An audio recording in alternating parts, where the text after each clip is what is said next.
Hi, Steve Addison here for the Movements Podcast, the podcast for people who want to multiply disciples and churches everywhere.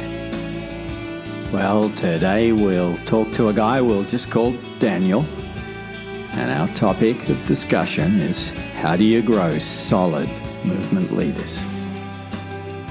To follow up with online training, Daniel recommends e3partners.org. So Daniel, you brought a couple of guys with you for this interview. Tell us why. Well, they're some of my heroes, really. And I mean, I had the privilege of getting to train early on some of what they're doing, but you know, I learned a lot from both Dane, who's joining us from Tulsa, and Than, who's joining us from Southeast Atlanta in Clarkston, because they're both leading residencies in the United States right now that are really strategically serving the work that a lot of us in No Place Left in Asia are doing. And so I'm currently stateside for COVID, but I'm usually based in Southeast Asia. And these are the guys I call when I'm like, hey, you know, can you connect with this guy or this guy? He wants training in the States. And I have a lot of trust in their ability to not just train, but to coach others on how to pursue No Place Left in their local area. And then to even follow that back through Oikos if it leads them even back overseas. And we'll get to hear some of their story as well as how that's happened. What was it about these guys that made you want to say, hey, I should reconnect and stay in touch? Well, you do a training, and what happened, I think, in Tulsa was there was a guy named Brian King who you've interviewed, and a guy named Troy Cooper who you've interviewed, and they did one big training, and they were like, we need to split this up into smaller trainings, and somehow I got assigned this church nearby where Dane is in leadership, and I was doing a training there, and so that's Dane was. No, well, the senior pastor said, hey, Dane is really running with this. And the senior pastor has an apostolic bent. And he said, when you're not here after the training, Dane's the one that's doing a lot and driving a lot of this at our local church. So I think you should get more time with Dane, was one thing that happened. So I had my ear on the ground with the senior pastor. But then the other side was Dane was the one calling and asking questions, and who was really executing on this idea of, hey, I don't want to just receive the training. I want to pass it on to others while taking them into the harvest with me to engage lostness. And so I saw radical obedience right away in Dane's life and, you know, also in Than's life. Okay. Well, we'll pick on Dane for a little while. Dane, what was going on for you at this time? I had just got exposed to some of the No Place Left trainings, the discipleship making, church planting movement training stuff. And it just captured my heart. God dropped it in my heart several years previous to do church planting in Asia. And I really committed my life to it, but hadn't had any tools or teaching or exposure to how to do that. So I was just kind of bumbling around with the best I knew how to do. And my girlfriend at the time, now my wife, was in Tulsa here. I was actually in Kansas City. And she had gone through this training and got so excited and was sharing pieces of it with me. And as I started using some of the gospel tools and these things, I just saw an increase of fruitfulness in my own personal ministry. So I was visiting, or maybe had just moved down because we had gotten engaged. And I got to come, actually, it was the last day of a Four Fields training they were doing. So I came in late and I got the overview of everything. And then I just started saying, hey, this is awesome. This is biblical. This is simple. I think I can do this and reproduce it. And so I started field testing it and just using these tools and this strategy in my own spheres of influence and started seeing God produce fruit. So I connected pretty quick to this and was very excited to have a strategy and a clear strategy and some clear tools to apply that were producing fruit. And what was Daniel doing to help you get started and sort of help you sustain and stay on this? They're in the original coaching team and then was just available to me when I'd call. And I actually got a lot of invitations from him to join different work that he was doing. So whether it was a mid-level gathering that I was actually not technically supposed to go to because I hadn't fulfilled the requirements, or whether it was a trip to join him in Southeast Asia to do some training over there. I just got invites from Daniel and was hungry just to follow whatever leads and whatever open doors were there. So a lot of invitation was one. And then just a lot of coaching, as he had said, where I'd call him and be like, hey, man, this is what's happening. This is awesome. Or what do I do about this? And he was available to give a lot of clear strategy and a lot of clear wisdom in how to move forward. Nathaniel, what about for you? I work for Global Frontier Missions, and Grant had like a meeting for our team. And Daniel was there, and he was kind of casting vision to us just about No Place Left. So that was the first time I heard about it. Was I was invited to this meeting. Grant was going to bring in a guy to just kind of cast some vision. So I went to that, and I thought it was great. Didn't really know what to expect, but we got Daniel did a training. Him and a couple guys did a training here in Atlanta. So went to the training, thought it was good. It took a couple of times me getting the training to kind of get the overall picture. So it took me a couple of trainings that I was invited to. And shortly after that, I'm not sure why he kept inviting me to stuff, but he invited me to a couple other trainings in the Atlanta area, and I was able to train a couple. That's kind of how that started. Just he reached out to me after the training to come to this next training, and it seemed like he was always, bringing me the next step or another opportunity coming up. Daniel, why were you tracking with Than at this stage? And in a similar way, Grant, who heads up his organization, was saying, Than, just like Dane's pastor was telling me, he was saying, behind the scenes, when you're not here, Than's really driving stuff. And I said, Grant, who is it that you would like me to get time with based on what you're seeing happen? And he said, well, definitely Than. And I said, I know you're coaching Than on a number of things, but like, what would you like me to help with? And he said, if you could just help Than become the best trainer in our organization, I would love that. And I said, that's awesome, because Than is an incredible trainer. And that became really clear. It really catalyzed for me when he came to Asia and trained, is just seeing him work cross-culturally. I was like, man, God has gifted this guy as a communicator and as someone that people even cross-culturally want to be influenced by in Asia. And so that was a big piece. But then faithfulness locally, to go out in the harvest right away and just engage in what is, how would you describe Clarkston, Than, in a few words?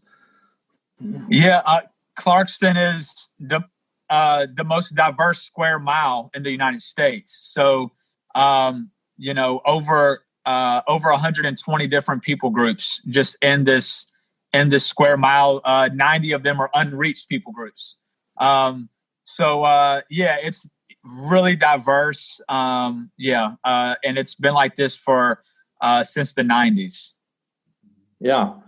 And you were just demonstrating faithfulness in the harvest and even sort of catching a vision for reproducing the training, and then you would do it. So I remember you started training a Vietnamese church, and you started training all of the students that were coming through the ministry. And you were the first one that really in Atlanta caught the vision for residency and the role it could play. And you started investing time in that. So that was a big piece. So Daniel, what's sort of emerging is back in the day when this was sort of beginning, you're a practitioner who's training widely. Yep. And you're looking for those, as you train, you're looking for guys like this who step up and start doing stuff in the field and also have the ability to draw others in. You're giving them time and you're doing things like, well, let's go to Southeast Asia and see how you go there. And you're available. But part of the reason you're available is you can see what these guys are doing, what God's doing in them, and you're fanning that. Is that right? I think you said it really well, Steve. And, we talk a lot about faithful, available, teachable in what we're looking for in folks to invest in. Because, training, some folks will say things about training like, well, it's not effective for this reason or that reason as far as event training. But, there's 3 ways to find really great co-laborers. A, you share the gospel and they come from the harvest. B, you train. And C, you network. And by, going around and asking questions among believers in a community to figure out what they're already doing. And I think for these guys, it's been a combination of all 3 with me, because we've done all 3 a lot over the years in different ways. And I would just affirm that. But it's been the idea, and we talk about this a lot with our national partners in Asia, of a John 14:12 mentality, where it's like, I really believe these guys are going to see greater things than me. Just like Jesus was praying that for his disciples. Back in the day, I had the privilege of getting to train them, but I really at this point see them as peers that I get to learn from and run with. Even when I am based in Southeast Asia and they're on the other side of the world, I know, and I love this about No Place Left and all the guys who are running No Place Left, is that we're running the same vision to see every people in place engaged by the gospel by multiplying disciples and churches and leaders. But we're also using the same operating system in terms of the 5 parts of entry, gospel, discipleship, church, and leadership that we illustrate with the 4 fields. And so knowing whenever Than or Dan would come to Asia, I knew they had this foundational understanding, but more than that, not just understanding, but practice. And so when I introduced them to national partners, I could say, look, they're not just coming here to train you on this. They're doing this at home. And right away, it was amazingly fruitful and helpful, even is what the national partners were saying in Asia. Like, we want trainers like this to come and train us, because they had stories of engaging lostness at home in their context. And I think that ethos in No Place Left of, yes, having the same operating system, but also being practitioners at home, because we believe that that's the way we can truly impact the nations in the long run, is a heart I share with these guys. And what they're becoming now is I believe some of the best mobilizers of missionaries who've practiced at home first that I know. And so that's one of the privileges I have of knowing these guys, is they're running these residencies with the intent of raising up local practitioners who are planting churches locally, some of which have a heart to then go and work among the nations. One thing that keeps popping up is this trip to Southeast Asia. So why was that so significant? For me, that was the deal breaker for me. That was the game changer. I gotten trained in the U.S. and was practicing and seeing some fruit, but to go over to a harvest field that is supremely plentiful was one of the coolest things. And to see the impact of what it was when we could pull together some leaders that are doing this stuff in another country, train them, and then go with them and or send them, and start seeing the fruit from those trainings. Immediately, things multiplied by 10 or 20 times. And this was in an unreached area. Sometimes we're interacting with people from UUPGs, and to see the fruit just explode, I just thought, man, this is so fun. This is so easy. And this is so significant to be practicing myself and doing it in my area that God's given me. But to come into this area and see the gospel explode among an unreached people group, it was a deal breaker. I said, this is game over for me. If I can invest in the most fruitful harvest field, let me go. So many people come to faith. So many leaders get trained to train. So I knew that not only are people coming to Jesus, but there's long-term people on the ground already in discipleship networks. There's already churches that have been established and churches being established. So it wasn't just about the dozens of people I was seeing coming to Jesus, but I knew that there was a strategy to continue to build and mature these people and disciple them and train them to go out, that this was just going to keep cascading and multiplication. I remember when as the last couple of days, I was like, I want to be doing this. I want to be doing this. I want to be coming back more for trainings and things like that. So two things changed. Everything what Dane said, I'd say as well. I'd say from there I started doing a residency. So that was working with a group of people in the evenings 3 times a week, doing trainings and house church and going out. And then at the end of the residency, sending them out to different areas, whether it's back home or overseas. And then the other one was I was like praying for God to give me opportunity to continue to go back. So I live in a very diverse area with refugees from different areas, and wanting to partner with people from those areas and doing the work in those unreached places where they're from. So I actually got to partner with the pastor here from Southeast Asia and talk through the 4 fields and the strategies. And now he sends me back to his network from Southeast Asia and kind of has it all mapped out for me. And I've been doing 4 fields through that. So that wouldn't have happened if I didn't have the vision. And me seeing the vision on that first trip helped me as I went out to the other country. So when I first went there, it was me and Grant and a couple other people. We went there. They had one church, and they had 7 missionaries, or 7 people raised up in their church to go into different villages and stuff. And they were doing a lot of sharing the gospel and a little bit of discipleship, but it was mostly a lot of just sharing the gospel, which is great. But after that trip, they caught the vision of, this is something that I can understand and see. So from that, we go back 3 months later, and there was 16 churches that have started. And then another 3 months, they were up to 27 churches in just the 6 months. And they're at 27 churches now. And that happened just from doing 4 fields, just from going and training them a couple of times and still coaching, from stateside a little bit through calls and stuff like that. But their hearts were, they wanted to make their country a country that knew Christ. And they were adamant about going and sharing and raising up new leaders. Tell us a bit about residencies.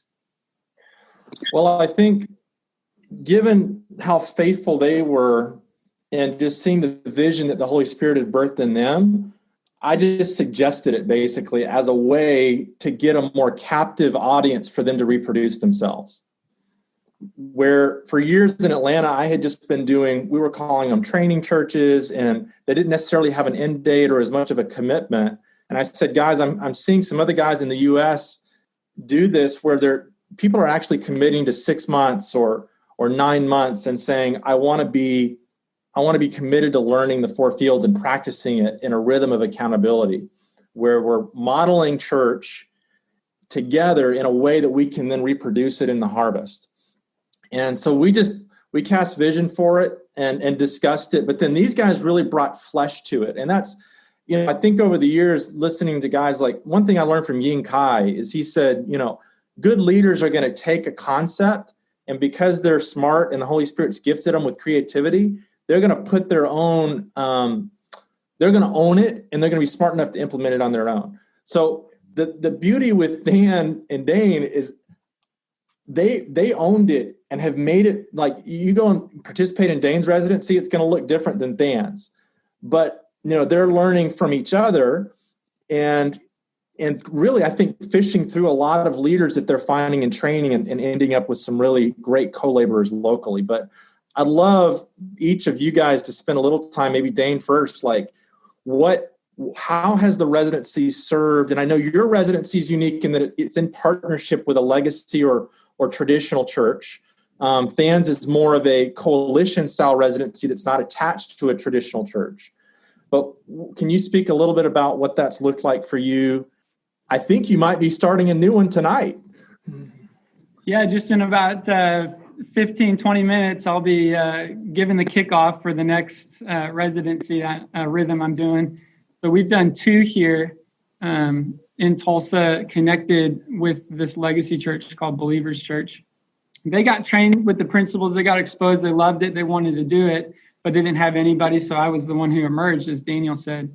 And when I came back and said, hey, I would love to do this thing called residency. I'd love to pull people from the church who are interested to learn what it's like to share the gospel and begin to make disciples and go on this journey of planting churches, both for anyone in the church, but I opened it up to anyone in the city. And my legacy church was really cool with that, to be open-handed, to say, this is something that we love and we can bless, and whoever wants to be a part of it can. It wasn't branded as specifically this church, although we got the benefit of some of the resources of the legacy church.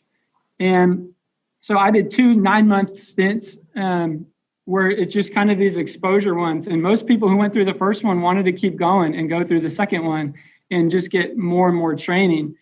But the impact that it had on the people who went through, I'll just speak to that first, is a lot of people have a desire to share the gospel, and they have a yearning to do that, but there's a lot of fear. And the residency is a cool platform because it's an intentional place where they know that they're going to be trained in this stuff. And it's a community of people going out together to share the gospel. So something about the training and the community support, it was like, yo, we're scared, but let's go be scared together and do this and see what God does. And to the resident, I do exit interviews at the end. All of them, I ask them what their best memory was. And it's always, it's always about the harvest field, some engagement in the harvest field. But also, more than just the individuals, it started to catalyze stories of people coming to Jesus and started creating some excitement in the legacy church, where now the whole missions board has come around this idea and actually has seen it as a viable platform for training our missionaries. So we're able to have this as a training track in-house to train and equip missionaries that come through Believers Church. And we begin to partner with the MPL Global Harvest and some of the hub churches internationally, and specifically throughout Asia for us, where we can start sending teams now over to Asia. They get the same experience that Than and I did, and they're blessing and equipping the harvest overseas. But then we come back with all that heat and all that energy and all those testimonies and all that excitement. And that just continues to fuel the mission of the local church to want to adopt new apartment complexes or new neighborhoods that have been hard to reach, and send these residents that are committing 9 months to go for it. We're doing a 4 month. So every 4 months we have a different one. So actually it'll be twice a year that we actually do it. So I'm doing my 4th this go round, and my experience is there's a lot of people that want to eventually go overseas or want to live more missional, but not everyone can do that full time. So we, as an organization, we wanted to get the people that have full-time jobs, but they want to continue to grow and reach their neighbors. So our experience is a lot of people. There's some people that we get that are just learning how to, feel comfortable in sharing the gospel and start discipleship. And there's some people that are going through it and they're like, hey, after this, we want to go overseas.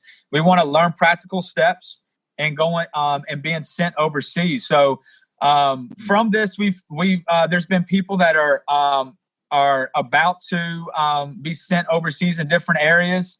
A couple of them kind of similar to Daniel, kind of pulling me and Dane.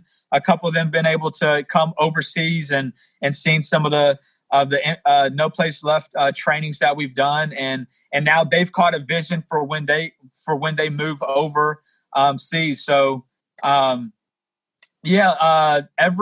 4 months we'll get a new group, and this is the hopes. The hopes is afterwards they feel equipped and ready to go overseas. Some of them want to redo the residency again. And when they redo it, we give them more of a leadership role. So it's like, every other week or whatever that looks like, they're going to be leading and taking on a lot of that responsibility. And some of them, I'm like, hey, take this back to your church or your neighborhood. So some people go back and they start a residency in their neighborhood. Whether that's 1, 2, or 3 nights a week kind of depends on where they live and stuff. But that's kind of the hopes, is that they continue it, and it's not just a 4-month thing, but they continue it in their own area afterwards. In terms of the residency, it provides the space to actually coach people through their challenges on a regular basis. And whenever I train the 4 fields, I learned this from Kumar, but I always train 1 Corinthians 3, 6 through 9, as well as the traditional Mark 4 parable of the growth happening. But in 1 Corinthians 3, 6 to 9, it says, I planted, Paul speaking, Apollos watered, but God gave the increase. So then neither he who plants is anything, nor he who waters, but God who gives the increase. And he who plants and he who waters are one, and each will receive his own reward according to his own labor. And we always train that at the front end of a 4 fields training, because we want to say, look, it's not the tools, it's not us, it's the Holy Spirit working through us. And that's why when we see this growth happening in the 4 fields parable, that's God's work. And what I saw in both of these guys, and what I get the privilege of seeing in other guys in Asia, is this vision that the Holy Spirit has birthed in them, that I believe will have them doing greater things than me. And that I can just say, wow, God, thank you for letting me get to be a part of their lives and what you're doing through them and what your Spirit's doing.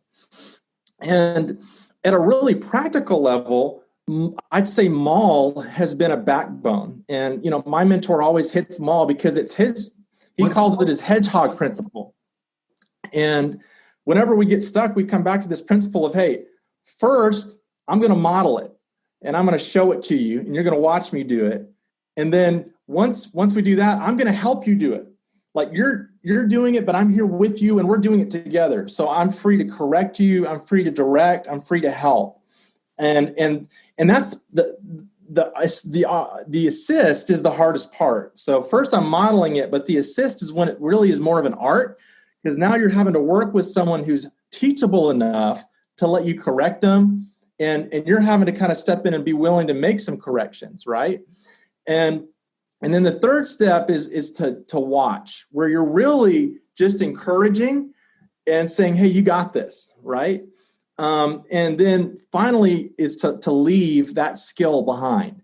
And it's not that the relationship ends, we're taking that individual skill and mauling it. So for me, this looks like 2 really practical ways that this rolls out. And we were just talking about this afternoon, Than and I were. But the first is that we'll talk about 3 touches of training, where we'll model, assist, and watch, bringing others along. Like I brought Than and Dane along as we did 4 fields, which I call the practices of multiplication. And then we did the intensive, which I call the principles of multiplication. And we mauled through that together, both locally in the States and cross-culturally in another culture. And at that point, they were really solid on it. And they could teach this stuff in their sleep, really. And we do the same thing with our national partners in like Cambodia, for example. And through that process, the guy who's being mauled starts to own it, because I'm asking questions like, how would you change this to make this relevant for your culture or for your place you're working in Clarkston, Than? How would you change this? And it becomes their own. It has its own flavor. So that's the first way that I use Maul a lot, is through rolling out the practices, principles, and then ultimately we even roll out the problem-solving coaching of multiplication. And so we're mulling through those events and those tools. But I'd say once you get past that, then it really becomes about coaching Mal in terms of generations, where when Dan and I are having a conversation, we were just doing this today, I'm asking him about the folks he's assisting. So he's modeling for folks and he's assisting them. And he's training them to also model and assist. And as they do that, he's watching. So at generation 1, Than's modeling. At generation 2, he's assisting. And at generation 3, he's watching. And if you get to the 4th generation of leader or church or disciple, if you're doing anything, we're not talking about 4th generation here, right? And so when we coach our national partners on that in Asia, it's just been really clear to say, look, what are you doing at generation 1? You're modeling. What are you doing at generation 2? You're going with your leader to help them at generation 2, right? And at generation 3, you're watching. You shouldn't be doing anything but encouraging. And all of this is undergirded by that John 14:12 principle of greater things. Because if that leader at the 3rd generation sees you show up, and this is a huge thing in Asia where the elder guy is just always revered and respected, and they want to hand the reins to him. But talking to Peter, who's this network leader in Cambodia, I think the last time I was on with you, Steve, was beginning of, 2018. And I think we had 27 churches at the time. But as Peter has indigenized the training through me mauling through it with him. And now he has his own version of the practices of 4 fields and his own version of the principles. He's mauled through that training cycle. And now he's coaching his Timothys.